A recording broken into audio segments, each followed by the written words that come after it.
ሁሌም ማስታወስ ያለብን የቂያማ ቀን መሬት በሰው ልጅ ላይ ትመሰክራለች። የሰው ልጅ አካል ይመሰክራል። መላእክቶች የጻፉት መዝገብ ብቻ ሳይሆን ሌላ ማስረጃም አብሮ ይቀርባል። አልየውመ ነኽቲሙ ዐላ አፍዋሂሂም አፎቻቸውን እንዘጋለን እንለጉማለን አለ አላህ።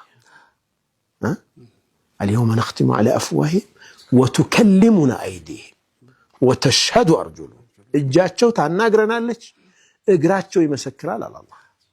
ኢዛ ዙልዚለቲል አርዱ ዝልዛለሃ ወአኽረጀቲል አርዱ አስቃለሃ ወቃለል ኢንሳኑ ማለሃ የውመኢዝን ቱሐዲሱ አኽባረሃ የተፈጸመባትን ነገር በሙሉ ዜናዋን ታቀርባለች እኮ ማለት ነው። ምድር ምንም ወንጀል ብንሰራ ከምድር አንልቅም አይደል? ያ የሰራንባት ቦታ ትመሰክራለች። የቂያማ ሱጁድ ያደረክበት ቦታ እንደሚመሰክረው ወንጀል የሰራህበት ቦታ አላህ የማይወደውን ነገር ያደረክበትን ቦታ እንደዚሁ መስካሪ ነው። እነዚህን እውነታዎች በሙሉ ደማምረን ልባችን ውስጥ ማስቀመጥ ያለብን ዒባደተል ሙራቀባ አለ። ይሄ አላህን የምናመልክበት አንዱ ዒባዳችን ነው። ከወንጀል ራስን መጠበቅ ዒባዳ ነው። ኸይር መስራት ብቻ አይደለም ዒባዳ። እንደውም የሰራነው ኸይር ሒማያ ይፈልጋል፣ ጥበቃ ይፈልጋል፣ እንክብካቤ ይፈልጋል። ሀባአን መንሱር አላህ እንዳያደርግብን አላህ ይጠብቃል። የሰገድነው የጾምነው ሐጅ ያደረግነው ሰደቃ የሰጠነው ዘካ ያወጣነው እነዚህ ነገሮች ምን ይፈልጋሉ? ጥበቃ ይፈልጋሉ። ጥበቃው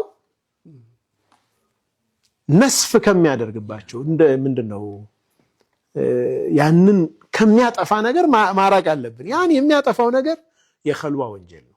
አላህ ይጠብቃል። የብቸኝነት ወንጀል ብቻችን ሆነን ከሰው ገለል ብለን የምንፈጽማቸውን መጥፎ ተግባራት በጣም መጠንቀቅ ያስፈልጋል።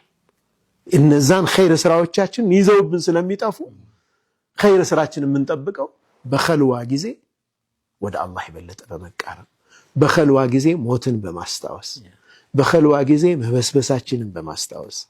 ያው ቅድም አልን አይደለም ዑመር ብን አብዱልአዚዝ ለምንድነው እንደዛ የሆኑት?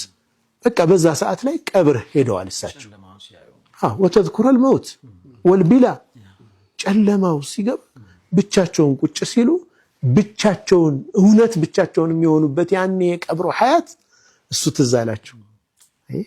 እዚህ ብቻችን በምንሆንበት ጊዜ ያለን ማንነትን በደንብ ወሻውት ማድረግ መቆጣጠር ያስፈልጋል ለማለት ነው። ጀዛከላሁ አልፍ ኸይር። የሚገርም ሐሳብ ነው የተነሳው።